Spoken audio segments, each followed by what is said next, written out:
Alright, so we're back at it with this Sur-Ron X. I've seen a lot of people actually do this to their bike. If you don't know what I'm doing, how to unlock sport mode, unlock the full speed on one of these Sur-Ron X Black Editions.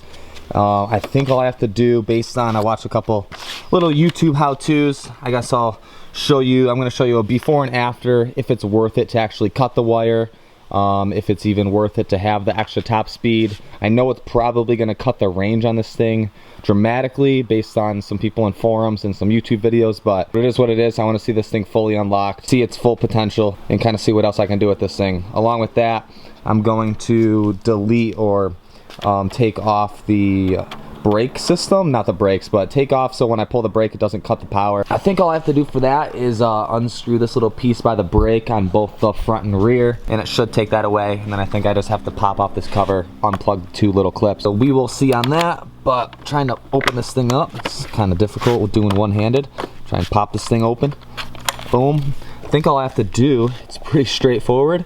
I think I just have to cut this little green wire and this thing will be fully unlocked. I think I just have to make sure I turn off this thing, snip this wire, maybe tie him back, tape him up so it gets out of the way. It'll be good to go. But before that, I'm gonna test this thing out, do a little before and after. If you're new and you wanna see more Sur-Ron videos as I build this thing up, do more videos with this thing, make sure you're subscribed, like the video if you're pumped on some more e-bike content. I got a bunch of other stuff coming with this thing.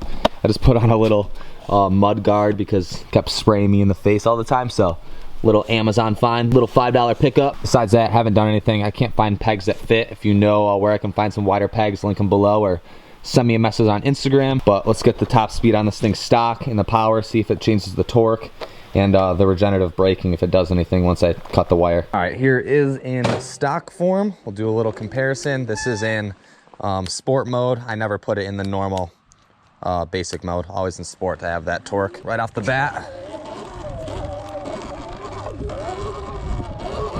All right, first things first, we'll do a little top speed. We'll do a little speed run in the grass, see if it makes a difference from dead stop. Start down here, go downhill. Dead stop.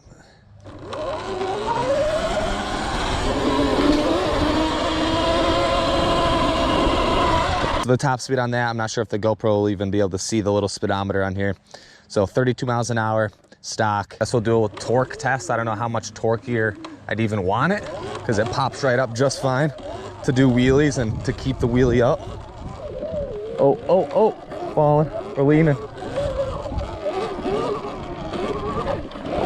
Problem with the brake is as soon as I click the brake, it cuts the power, and it's kind of annoying when you're trying to do wheelies, to be honest, or when I like to drag the brake when I'm doing it, so it kind of ruins the flow when you're trying to wheelie.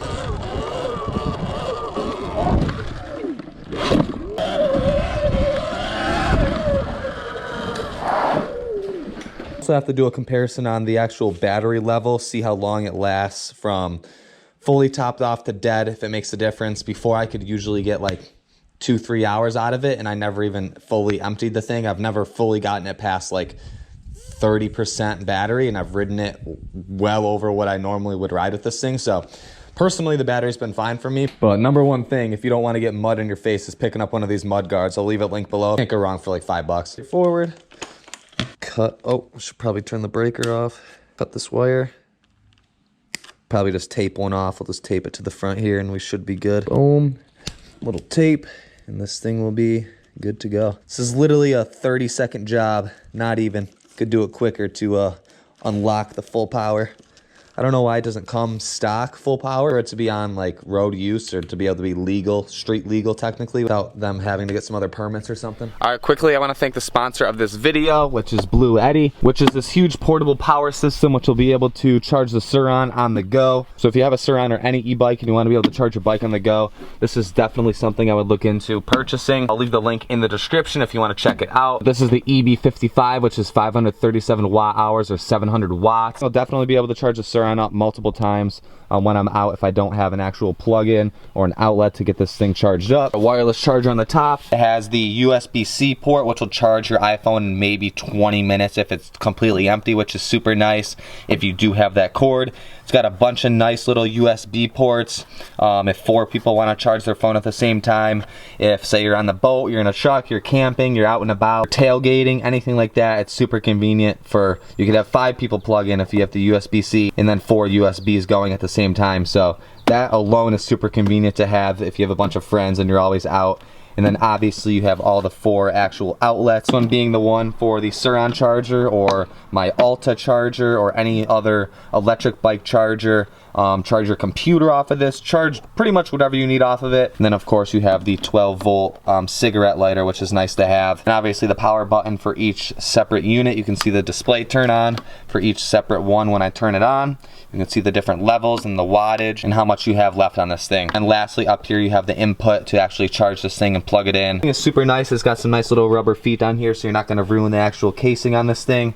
And then flipping it up on the top, like I showed, a closer look, you get the wireless charger. So all you have to do is throw your phone on the top. It'll start charging it when this thing is turned on. Ultimately, you can have 11 people charging their phones at the same time if you have to. Nobody's gonna be without power. Nobody's gonna be with a dead phone. If you're out and about, you're not gonna have to worry about that for sure. It's definitely probably one of the best things you can have, honestly. Definitely heavy duty. It's got a big handle right here to carry it around. You can turn on each individual little piece right here. So if you just wanna use one, you just turn this little section on. And it's honestly super compact. It's not that big, easy to carry around with you. Not only just for the e-bikes, just in general to have. It's probably nice if you like camping or outdoors or you're always on the go and you don't have a way to charge your phone or your devices. This is a perfect solution for you guys. Plug in the Sur-Ron charger, get this thing charged up, show you guys how this thing works. And then we'll turn this thing on. Kicks on the Sur-Ron charger, and just like that, it's charging the Sur-Ron up, getting this thing topped off. We should be good to go riding here soon. This thing can probably charge it in about an hour and a half to 2 hours fully charged if I'm fully empty. It's definitely not bad if I'm out and about riding and I need to charge this thing up, top it off. You can charge your smartphone 40 to 50 hours, bulb up to 30 hours, a TV 5 to 6 hours, power tool 6 hours, a full refrigerator 4 to 5 hours, a slow cooker 2 to 3 hours. This thing's pretty beefy. This thing's definitely not lacking in power. It can definitely do a lot more than you might think it can. Honestly, I'd highly recommend anyone picking this up because it's just convenient to have just in case you ever need it. Super compact, like I said, easy to store away or carry around with you. So like I said, if you want to check this thing out, I'll leave it at the top link in my description. With that, we'll get back to the Sur-Ron, ripping this thing around and giving my kind of little overview on this thing. All right, so that's good to go. Boom. Finally found the right wrench for this thing. Took me forever to find in the garage. Let's loosen this up. I'm just a YouTube mechanic. Don't make fun of what I'm trying to do right now. The next solution to, for example, if somebody couldn't get this wire off or they couldn't unscrew it, could just go from the main power in here, which I said I wasn't going to do, but for the video example, just open this up and then you can just trace the wire back to the connector, undo the connector, and then it's obviously going to be unplugged, and you would just leave it, plug it in at the top as if it's factory, and you don't have to worry about, say, water getting in there and potentially ruin the braking system or ruin something in there. So pop this thing off, shimmy it out, and then all I'm gonna do is, it should be a clear connector based on what I saw. I'll just trace this wire back, screw this back down, and we'll go test this thing out. It's a moment of truth, see if it actually worked, if everything works properly. Oh, thought I just ruined this thing as it didn't turn on. I forgot to switch the breaker back on. Boom. There it is. Now this thing popped on. Holding the brake, giving it throttle. Thing still wants to move. Front brake, same thing. So that worked. Let's test out the top speed on this thing. See if that worked. Add stop, start just like before.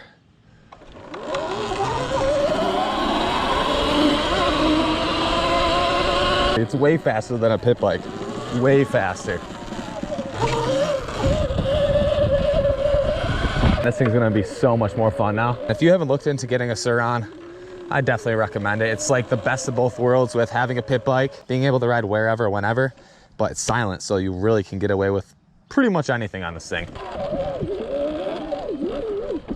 Oh, oh, oh.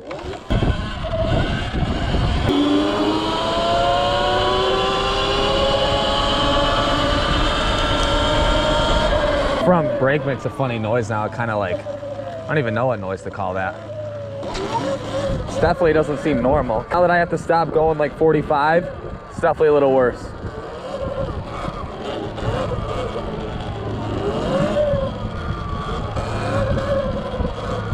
See how far we can hold this wheelie for without looping or falling over.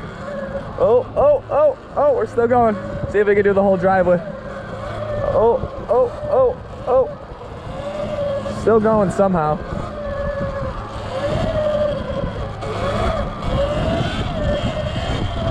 In the slides too.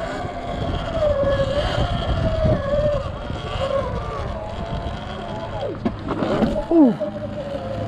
All right, let's get a little top speed run on this thing.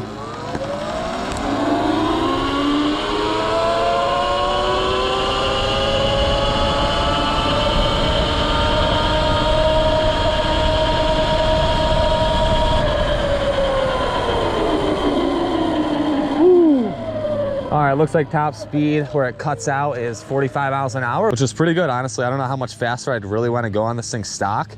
I know obviously you can get it up to 100 miles an hour, 75 miles an hour with the upgraded battery and controller, but for me personally, for like a pit bike toy, I don't think I'd want to have that much power out of this thing. I have the ALTA for that, and this is the nice in-between where I can kind of mess around and not have to really worry about it too much, and it's somewhat a little safer than the ALTA. This thing is so much fun that I can just rip around wherever.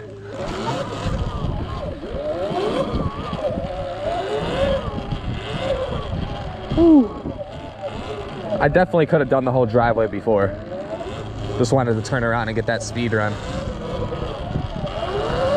It's all about the braking with this thing. Just like dragging the brake the whole time pretty much while you're in a wheelie as you find that balance point. If you guys want to see a how-to wheelie video on this thing, let me know. I can definitely make that. Oh, saved it. Somehow.